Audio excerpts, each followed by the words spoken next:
My name is Daryn Zubke, and I'm here with Ann Simpson, and we're going to talk about the great French bassoonist Maurice Allard, or Maurice Allard, if you want, and his recording of the Camille Saint-Saëns Sonata for bassoon and piano, Opus 168, and just the first movement. So thank you so much, Joanne, for joining me. And if you wouldn't mind, please share a little bit about yourself, like where you work, your education, and especially your experience with the French bassoon. Okay, so presently I am in Ottawa, Canada, which is actually my hometown, and it is where I work as a professional bassoonist and teacher of bassoon, on the German bassoon, of course. All right, I guess that's not of course when we're talking about French bassoon, but on the German bassoon. Yeah. Previously, I guess a highlight of my life and education would have been many years ago when I was 20 to about the age of 30. In my 20s, I was principal bassoon in the Orquesta Sinfónica Municipal de Caracas, Venezuela. Oh, wow. Yeah, and that was an amazing experience in my life. Very formative, and formative too in the sense of who I am today and what I do today and what I think today, and the people I met and the experiences I had. So my formal education was at the University of Ottawa, where I studied with Gerald Corey. And then from there, when I graduated from the University of Ottawa, I went to London, England, where I studied with William Waterhouse. Wow. But the importance, as far as the French bassoon is concerned, the importance is my university education with Gerald Corey, right, who, I mean, people may or may not know, but Gerald Corey at that time was a huge advocate for the French bassoon. He actually did, on occasion, play his French bassoon in the National Arts Centre Orchestra of Canada here in Ottawa. And Jerry, of course, well, maybe not of course, but he took some lessons with Maurice Allard. So Jerry had a personal relationship with Maurice Allard. Wow. So I was a student, in my teens, and Jerry introduced me to the recordings of Maurice Allard. Yeah, exactly. And I just fell in love, not only with the sound of the French bassoon, but with the great sensitivity of the playing of Maurice Allard. Just the way he phrases, the things he did with the instrument, the way he sang through his instrument, it sounded so much more like the human voice. And then Jerry, who was a founder of the International Double Reed Society, he actually organized an IDRS conference in Toronto. He invited Maurice Allard to be a guest at that IDRS conference in Toronto. It was the very first time that the French bassoon was presented at an IDRS conference. So I got to meet Maurice Allard. Wow. I got to hear him play live. I got to hear him talk about his philosophy of playing the bassoon and teaching the bassoon. I was in second year university at the time, and I just about died. It was it was incredible. Okay. So again, thanks to the influence of Jerry, I kind of entered into a letter writing relationship with Maurice Allard. Because that's what you did in the 70s, right? You wrote letters and you put them in the mail. and the great maître would answer every one of my letters. It just... Really? Yeah, just blew me away. Of course, I would write to him in French, being Canadian, and he wrote back in French, and I always wrote to him about le basson, le basson, oui. Le basson, Well, I did my postgrad studies, which actually just turned out to be private lessons in London, England, with William Waterhouse. So being in England, I'm like, I want to go to Paris, right? I want to go see Maurice Allard. Right? Of course. I'm right here, right? So I write to him, and I say, I introduce, I remind him who I am, I tell him where I am, I'm writing to him in French. I say, I would love to come to Paris with my basson and get together. And of course, he writes me back, super enthusiastic. Oh, wonderful, come. And here's a connection here.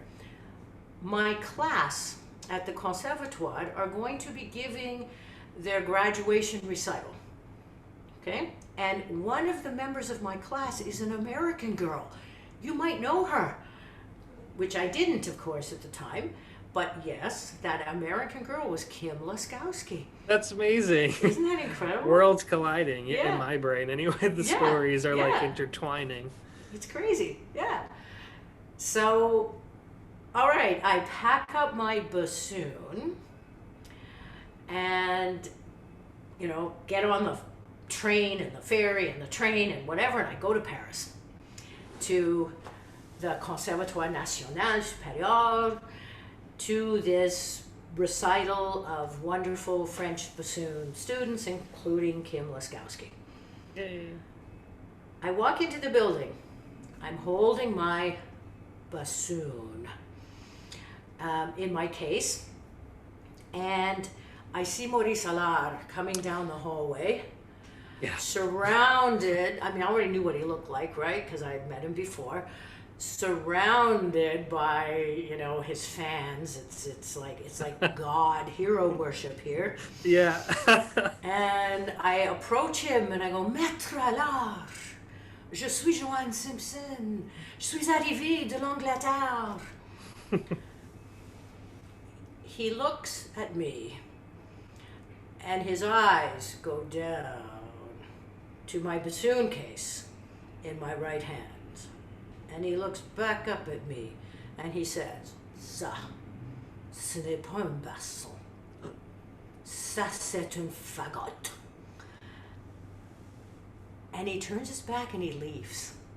Oh, that's so harsh.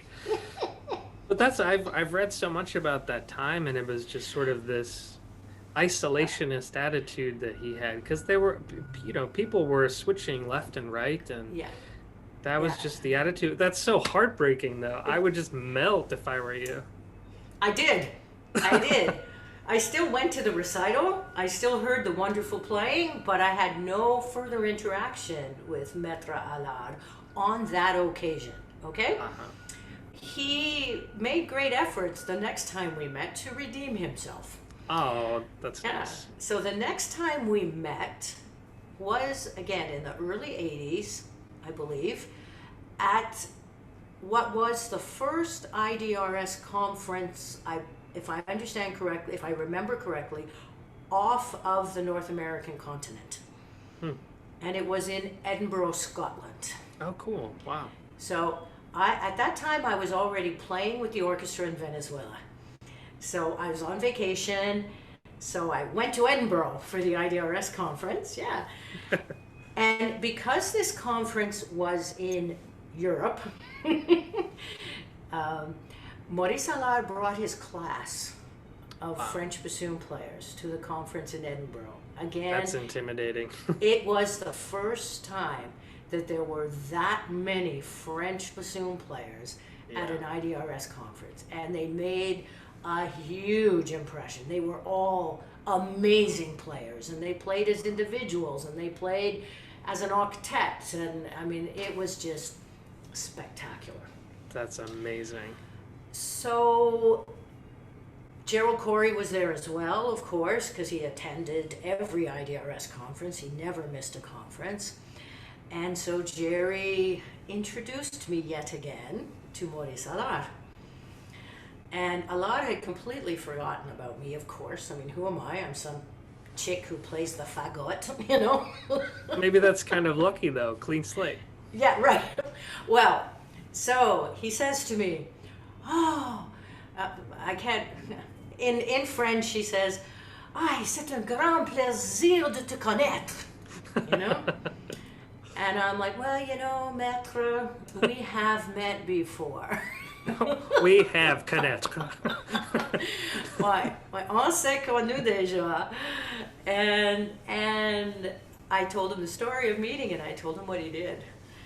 And he was so embarrassed, and he was so devastated, and he didn't Wow. know what to do to make up for this huge error. Well, error, whatever. So he made a point of, being nice. Maurice Allard picked out a French bassoon for me, and I took it to Venezuela. Oh, wow. And Maurice Allard, until he retired, he continued to supply me with reeds. I would just send him a letter, say I need reeds, and he'd send me a box of 6 reeds. Just his own rejects probably. That's amazing. And yeah. So that was my intro to the French bassoon.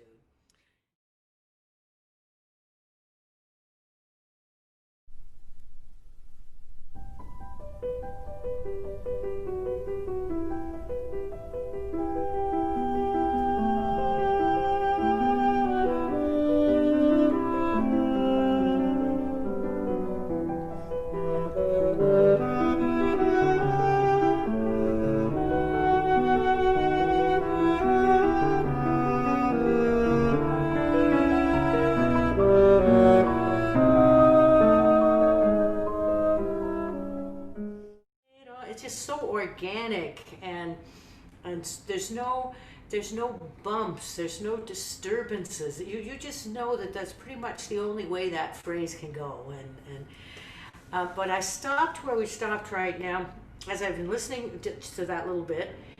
His use of vibrato, is just how he uses it to direct his phrases and to warm up the sound. It's not just always there.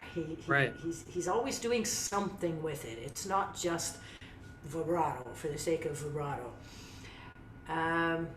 There's a couple moments that I talk about with my students a lot, where if you have a note that's tied over to like another downbeat or something, it's maybe not a bad idea. And I get this from this recording, to have, like sort of a slightly shimmer vibrato through there. But when you hit the tie, he vibrates it a bit to indicate. And that happens a couple times in this movement. And I love that. I think it's so smart to do that. Yeah. And then just where we arrived, where he's got that ba-dee-da, before we enter the ba-da-dee-da-dee-da, when he just closes that opening phrase, and it's just ba-dee-da, he slows it down ever so slightly, but not so much that you go, oh, he slowed down there. Right. It's just and he does this throughout the whole movement. There's all these places where he's just allowing phrases to relax, or allowing them to move forward. And when you first listen to it, you don't even know he's doing it. It's just beautiful. And then when you listen to it again and again, you go, that's why it's so beautiful. It just breathes. It just breathes. I love the way you said that. Yeah. There's nothing contrived about it. It's just all so natural.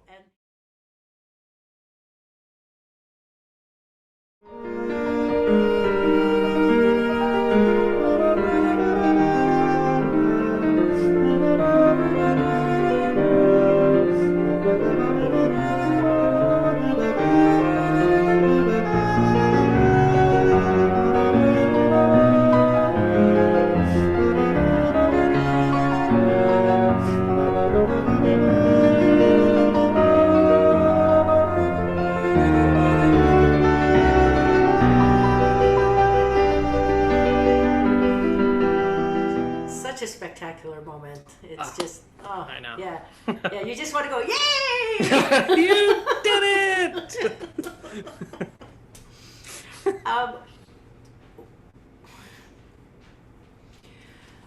When I listen to Maurice Allard, whether it's Vivaldi, whether it's Mozart, whether it's Saint-Saens, I am impressed by what I'm going to call the lack of dynamics. Okay? I would never say like that G that he just arrived at, you know, where we all want to play that as loud as we can. Yeah, yeah.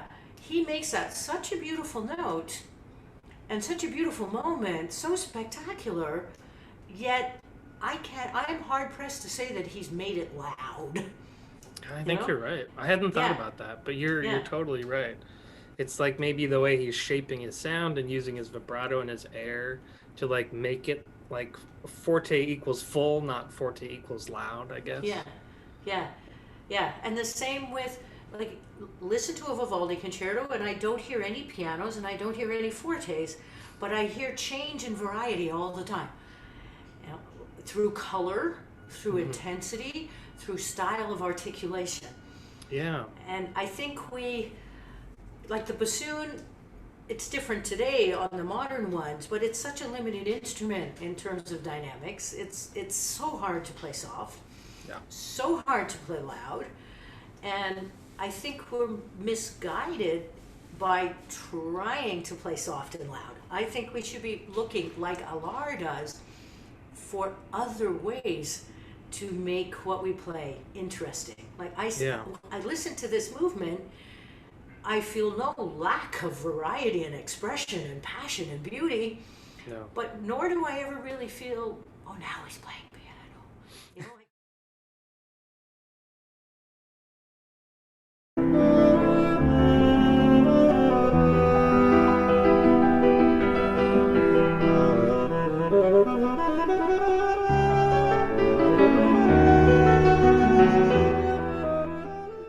the virtuosity when he gets them when they get going faster, but notice the way that he starts them slow, Hmm. you know? And the next run as well, he holds that bottom note and a little extra long to kind of anchor in the bottom and then flows up to the top. Um, I don't deny I mean, his fingers move. That's amazing. Every French bassoonist's fingers move. I don't know how they do it because the fingerings are so hard. Yeah. You know? I don't know. One thing that I really love about his playing is the connections, like this legato. I talk about it a lot in my teaching with my students, going from one note to the next and having like a really smooth fingering connection. So you have this like almost like a cello, like kind of whatever you call that. Yeah, And I think he yeah. does that so well in a couple places in this next example, if you want.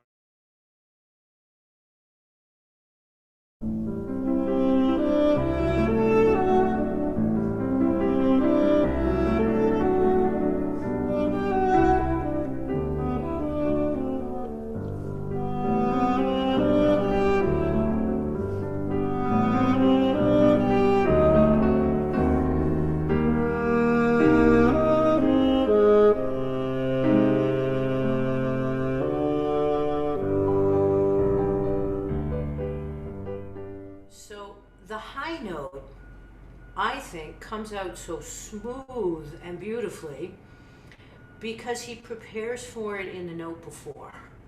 Yes. Whereas, yeah, because all too often I think what many of us do is we reach for that high note, Yeah. you know, when the moment comes. Yeah. Hmm. And that's why we're not successful in doing what he's doing because he prepares for that through the first three notes. Yes. And when he Yeah. plays the E and when he plays the D, the A and the G are already inherently playing. Hmm. So all he needs to do is move his fingers and there they are. You know? Yeah. And so it's not just about moving, it's not so much about finger movement as it is about how you use your air. Hmm. Using the air to prepare for those high notes before you actually need to play them. Yeah. So that they just naturally come out of the sound that you're already producing. And Yeah. I Yeah. couldn't agree more. this movement is one of the few pieces that whenever it comes up again in the mix, I have to stop and I have to listen to it. I cannot do something else while Maurice Allard is playing this. Well, I'm so glad that we could do this. Yeah, me I too. really appreciate you lending me your